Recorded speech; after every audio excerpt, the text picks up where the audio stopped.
సీతది పీత బాధ పీతది అని అంటారు. చిన్న బాధలు పెద్ద బాధలు అనేటివి ఉంటాయల్లా. ఎవల బాధలు వాళ్ళకు పెద్దయే. అట్లా దునియా మొత్తంలా ఎవల కష్టాలు వాళ్ళకు ఉంటాయి కానీ దునియా కష్టాలన్నీ నా కష్టాలే అనుకునేటోళ్ళు ఉంటారు. ఎవరన్నా నూటుకో కోటుకో ఒక్కలుంటారు కావచ్చు. ఆ గొగ్గసొంటి మనిషే మన ప్రజాశాంతి పార్టీ పెద్ద సారు కేఏ పాల్ సారు.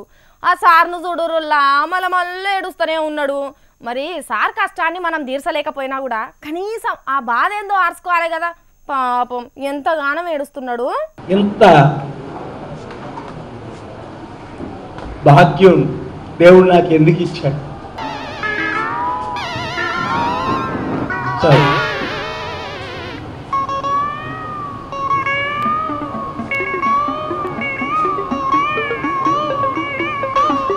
మా అన్నయ్య అయ్యో అయ్యో సార్ను చూస్తున్నా రానులా ఎంత ఏడుస్తున్నాడా.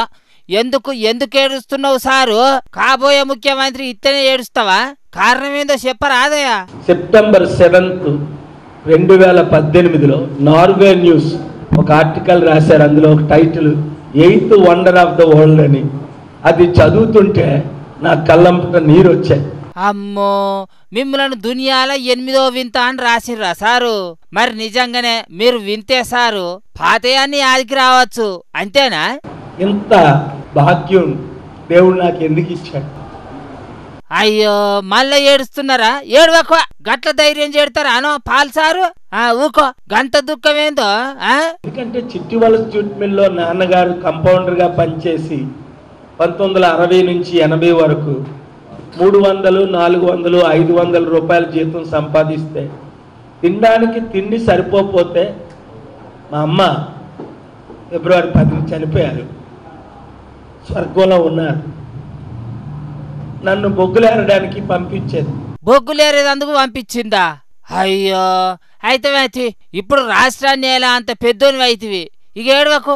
అందుకనే చదవటానికి టైం లేక 10th ఫెయిల్ అయ్యా. 10 ఫెయిల్ అయితేంది సారు? అన్నిట్లా పాసే అయితివి. కాకపోతే రాజకీయంలో కూడా ఫెయిల్ కాకుండా చూసుకో. నువ్వే తోపు అవుతావు గాని ఒకవేళ ఓడిపోతే ఏం చేస్తారు సారు? ఓడిపోవడం అనేది ఉండదు. ఒకవేళ ప్రజలు మూర్ఖులై. ఏందేంది ప్రజలు మూర్ఖులా? అట్లెట్లా అంటావు సారు? పబ్లిక్ ను మూర్ఖులు అన్నాక రాజకీయం ఎట్లా చేస్తారు? వీళ్ళు ఇచ్చిన వాగ్దానాలన్నీ మూర్ఖ వాగ్దానాలు. నేను ఒక మాట అన్నా, ఏమన్నాను? ఒకవేళ అన్నాను. అంటే అర్థమేంటి? మూర్ఖులు కారని అర్థం. You go to the dictionary. ఒకవేళ మూర్ఖులైతే అన్నాను అంటే మన ప్రజలు మూర్ఖులు కారు అని అర్థం.